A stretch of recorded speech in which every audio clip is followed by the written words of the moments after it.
l'Université de Lomé s'associe au cabinet Agri-Consulting Europa SA pour renforcer son expertise dans l'agriculture et les financements. L'accord de partenariat a été signé en présence des autorités universitaires. Le cabinet fournira des outils et un soutien technique aux enseignants et aux étudiants. L'objectif est de mieux s'aligner sur les exigences des bailleurs de fonds et d'améliorer le soutien aux politiques agricoles du pays. Le cabinet AESA aidera également l'université à saisir des opportunités internationales et à offrir des débouchés professionnels aux étudiants. Ce partenariat, évoqué il y a 3 mois, marque une nouvelle étape dans les ambitions de l'université dans le domaine agricole. Le Togo a saisi l'occasion de l'exposition internationale d'horticulture à Doha pour présenter ses atouts le samedi 17 février 2024. Lors de cette journée dédiée, des cérémonies officielles des danses folkloriques ont marqué l'événement. Le secrétaire général a souligné les efforts du gouvernement pour améliorer la productivité agricole tout en préservant l'environnement. Les visiteurs ont pu découvrir les produits agricoles du pays, notamment le café, le cacao et le soja, lors de la visite du pavillon togolais. L'exposition, qui a débuté en octobre 2023, se poursuit jusqu'au 28 mars 2024 avec la participation de 80 pays autour du thème « Un désert vert, un meilleur environnement ».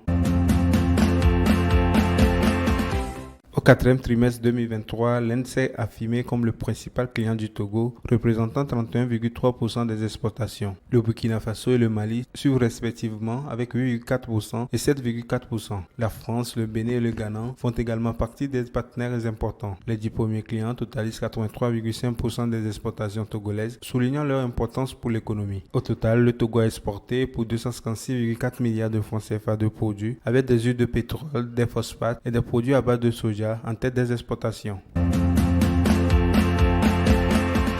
La coopération entre le Cameroun et l'Allemagne se traduit par 60 projets en cours d'une valeur de 260 milliards de francs CFA axés sur l'élevage et l'agriculture. La GIZ, présente depuis plus de 60 ans, vise à transformer l'agriculture de subsistance en un secteur rentable et durable. Elle offre des formations aux pratiques agricoles et soutient la production de coton biologique. Le projet Pro-Coton a augmenté la durabilité et la valeur ajoutée dans la chaîne d'approvisionnement de coton. La coopération promeut également l'entrepreneuriat rural pour accroître la valeur ajoutée locale et l'accès au financement en soutien à la stratégie nationale de développement du Cameroun. Le Sénégal a signé un nouveau cadre de coopération avec les États-Unis pour la période 2024-2028, mobilisant un budget de 800 millions de dollars. Ce partenariat vise à accélérer la transformation économique, renforcer le capital humain et la gouvernance et favoriser l'atteinte des objectifs de développement durable. Les projets incluent l'accès à des emplois décents, le soutien à l'entrepreneuriat et l'amélioration des services sociaux de base alignés sur le plan Sénégal émergent pour une croissance inclusive et durable.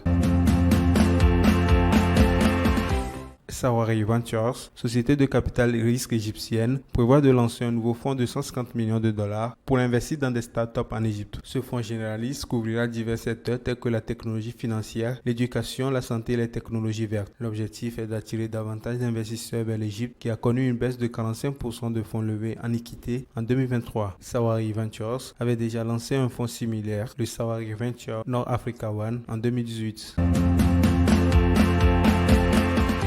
L'Agence française de développement intensifie son partenariat avec STOA IFRA et Inergie, une société créée avec la Caisse de dépôt de consignation pour financer les infrastructures durables en Afrique, en Amérique latine et en Asie. Avec 500 millions d'euros déjà investis sur une dotation de 600 millions, STOA a mobilisé 12 fois plus de financement pour des projets dans divers secteurs. Cette nouvelle phase vise à porter les investissements à près d'1 milliard d'euros d'ici 2028 avec un rééquilibrage de la détention des parts. L'AFD investissant 200 millions d'euros aux côtés des 100 millions de la CDC.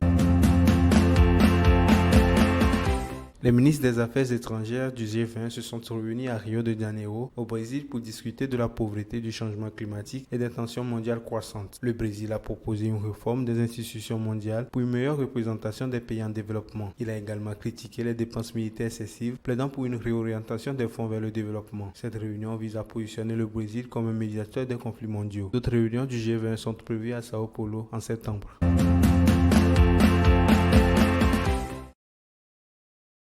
C'est un accord historique qui couvre les 3 prochaines saisons et qui inclut non seulement la Champions League, mais aussi l'Europa League, la Conference League et la Youth League. Cet accord est un accord inédit, puisque pour la première fois, l'UEFA fait confiance à une chaîne africano-africaine et qui a une politique simple, démocratiser, rendre accessible au plus grand nombre d'Africains les compétitions dites premium, des compétitions de grande valeur. Et aujourd'hui, les 4 compétitions qui ont été acquises par Neo TV permettent à tous les Africains de regarder, que ce soit des chaînes gratuites ou des chaînes payantes, d'avoir environ 96% des matchs sur Neo TV. Cette conférence de presse était aussi l'occasion d'évoquer les réformes majeures pour la Ligue des Champions qui, à partir de la saison 2024-2025, sera composée de 36 équipes et non plus 32. Il s'agira d'un système de ligue unique où les équipes joueront 8 matchs au lieu des 6 habituels contre des adversaires tirés au sort. Ce nouveau format de l'UEFA signe la fin des phases de poule et c'est un format championnat qui est privilégié pour la première partie de saison avec les 36 équipes réunies dans une poule unique jusqu'en janvier. Les matchs aller-retour reprendront tels quels à partir des 8e de finale. C'est un projet extrêmement social, tourné vers le téléspectateur, tourné vers le fan de football.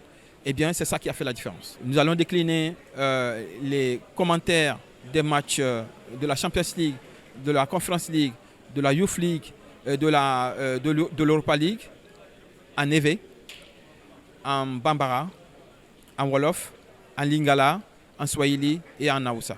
Avec cette offre incroyable, New World TV souhaite maximiser son impact dans la sous-région et s'impose comme la chaîne numéro 1 des sports d'Afrique.